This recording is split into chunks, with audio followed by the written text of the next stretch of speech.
जहाँ देवरानियाँ एक दूसरे को बहनों की तरह समझे, वहाँ अच्छे से रिश्ते निभाए जाएं। ऐसा होता बहुत कम है।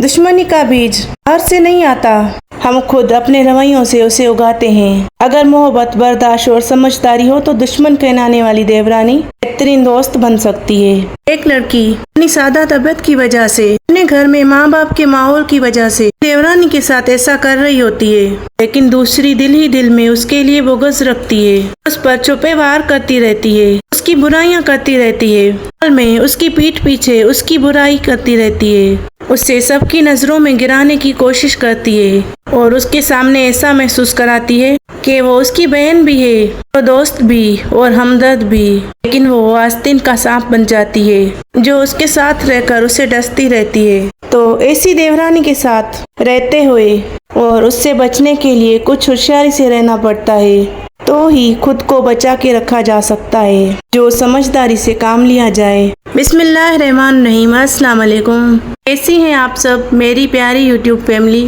मेरा चैनल का मतलब है कुछ नया बताना, कुछ सिखाना, चाहे वो घरदारी हो या फिर घर वालों से निभाना। जहाँ घर होता है, शादी होती है, तो नए रिश्ते भी होते हैं जिनसे भागा नहीं जा सकता, हर हाल में निभाना होता है। इसी तरह आज का मेरा मौजू है देवरानी दुश्मन क्यों।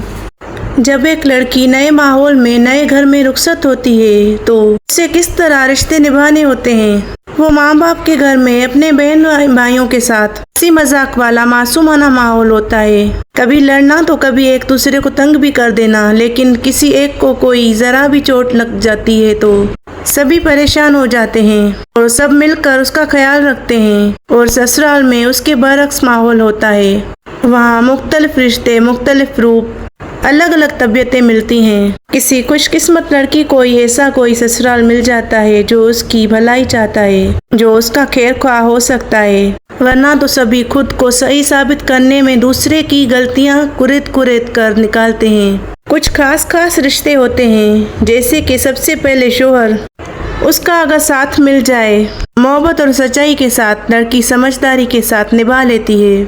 उसके बाद सास, नंद और फिर देवरानी।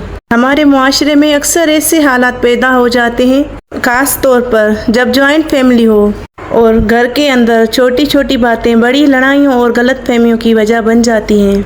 असल में दुश्मनी कोई पैदाइशी चीज़ नहीं है, बल्कि ये हालात, माहौल और इंसानी रवैयों ही का नतीजा होती हैं। इसके लिए थोड़ी समझदारी से इस तरह के हालात से बच सकते हैं। जब एक बहू ज्यादा समझदार और टैलेंटेड हो तो उसके साथ कंपेयर किया जाता है। हर किसी में कोई ना कोई खूबी होती है, किसी को कोई सपोर्ट मिल जाती है तो दूसरी जलन में आ जाती है या हसद करने लगती है। अक्सर सास या कोई भी घर वाले या कोई देखने वाले लाशोरी तौर पर दोनों बहुओं का आपस में मुआवजा करते हैं। जैसे बड़ी बहू का खाना अच्छा बनता है, उसकी ड्रेसिंग अच्छी होती है, वो स्मार्ट है, वो खूबसूरत है, इस तरह की बातें। या फिर कोई शौहर ज्यादा मेहनत करता है, कोई सुस्त होता है, उसके बच्चे खुश नहीं रहते, अपने बच्चों पर ध्यान देता है, उससे प्यार मोहब्बत से पेश आता है, घर में अच्छा माहौल रखता है, दूसरी उसकी बनिस्बत इन्हीं तरह की चीजों से महरूम होती है, तो यहीं से हसद और जलन पैदा हो जाती है।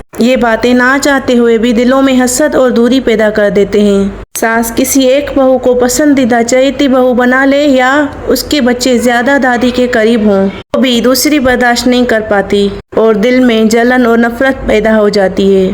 फिर ऐसा कह लें, कुछ औरतें पैदाइशी तौर पर तबीयत में बुरा मान जाने वाली, हसास और मुकाबलाबाजी की तबीयत रखती हैं, जो कंप्रोमाइज नहीं करती बल्कि मुकाबलाबाजी पर उतर आती हैं। सबसे पहले तो ये समझ लें कि रिश्तों से हम भाग नहीं सकते, हर हाल में निभाना होते हैं। फिर चाहे नाराज होकर, हसद रखकर या फिर समझदारी से अच्छा माहौल रखकर। अगर आप दिल ही दिल में मुहतात होकर कुछ बातें जहन में रखकर उसके साथ रिश्ता निभाएं तो उसकी हसद से आप बच सकती हैं। मतलब कि आप ज़हनी सुकून के साथ ताल्लुकात बनाए रखें, या ऐसा कह लें चंद चालाकी वाली टिप्स लेकिन बाअखलाक होकर आप निभाएं और वो टिप्स अपनाएं तो आप ऐसे हालात में बच सकती हैं जो आपके खिलाफ, आपके पीठ पीछे ऐसे वार कर ना पाए जो आपको नुकसान पहुंचाएं। मेरी हर वीडियो की तरह इस वीडियो में भी सबसे पहले यही कहूँगी कि अपना ताल्लुक अल्लाह से मजबूत बनाएं ताकि कोई आपका कुछ बिगाड़ ना सके। जो मेरा अल्लाह और मैं का ताल्लुक हो। नमाज पढ़ें, तिलावत करें, ज़हनी सुकून के लिए डेली अज़कार करें सुबह शाम के। अज़कार से ये होता है कि आपके बच्चे, आपका घर, आपका शोहर अल्लाह की हिफाजत में आ जाते हैं। फिर उसके बाद अगर जॉइंट फैमिली है तो हर रिश्ता निभाना पड़ता है। हदूद तय करें, ना ज़्यादा फ्री करें ना ज़्यादा फ्री हों। अच्छे अखलाक के साथ, मुस्कुराते चेहरे के साथ सलाम, हाल चाल, थोड़ी बात, सास की या शोहर की या किसी भी ससुराल की बात या बुराई अपनी देवरानी के साथ शेयर ना करें। किसी की शिकायत या दिल की बातें, अपनी किसी खुशी की खबर, बच्चों की चीज़ें, खुशियाँ शेयर ना करें। तीसरा ये, अगर उसकी कोई बात बार बार चुभती है तो दिल में ना रखें।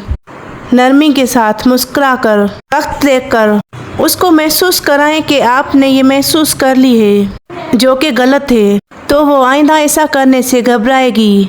देवरानी क्या कर रही है, किससे मिल रही है, किसके साथ बुराइयां कर रही है, ये सब आप छोड़ें, बस खुद मोहतात हों। आप अपनी इबादत, बच्चों, शोहर पर तवज्जो दें, ध्यान दें। नंबर 4, सास या शोहर से भी शिकायतें ना करें। हर वक्त अगर बार बार शिकायतें करेंगी तो सामने वाला समझेगा कि मसला बनाती हैं आप, मसला हल नहीं करती। कभी खामोश रहना भी हिकमत होती है, वो आपको बहुत से मसाइल से बचा लेती है। नंबर 5, मुकाबला नहीं, मोहब्बत चुने। वो अगर ऐसा कर रही है तो आप बुरे के साथ बुरे नहीं बने। या फिर अगर वो अपने शोहर को अच्छा खिला दे या सास की तारीफ ले ले तो जलने करने के बजाय अच्छी आदतें उसकी सीख लें। और ये भी आपके लिए तजुर्बा बन जाएगी कि किस तरह सबको अपना बनाएं आप भी।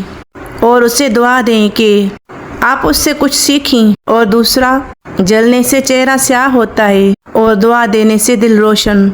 नंबर 6, घरेलू सियासत से बचें। अगर देवरानी किसी की लगाई